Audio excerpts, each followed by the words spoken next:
প্রতিবাদী নারী লিখেছেন সুদীপ্তা চৌধুরী, কণ্ঠে অর্পিতা।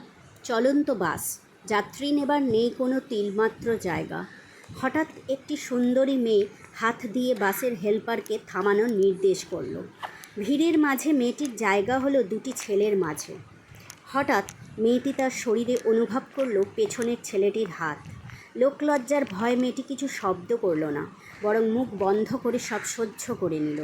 তারপরে কিছু পরে আরও একটি মেয়ে উঠল সেই বাসে। সুদর্শন একটি ছেলে ইচ্ছে করে পেছন থেকে মেয়েটিকে জাপটে ধরল।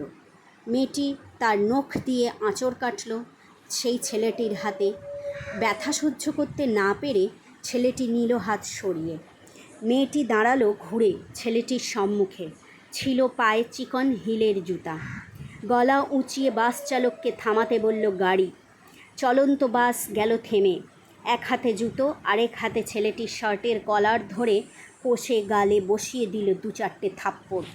বাসের সকল যাত্রীরা অবাক দৃষ্টিতে তাকিয়ে ভাবছে, যাদের এতদিন অবলা ভেবে এসেছি তারাই আজ হয়ে উঠেছে প্রতিবাদী। প্রতিদিন এইভাবে অনেক নারীরা লোকলজ্জার ভয় মুখ বুঝে সব সহ্য করে নেয়। নারীদের দেখলে যাদের শরীরে পশুর হিংস্রতা ওঠে জেগে, সেই সব মানুষদের অন্যায় রুখতে দরকার কিছু প্রতিবাদী নারী।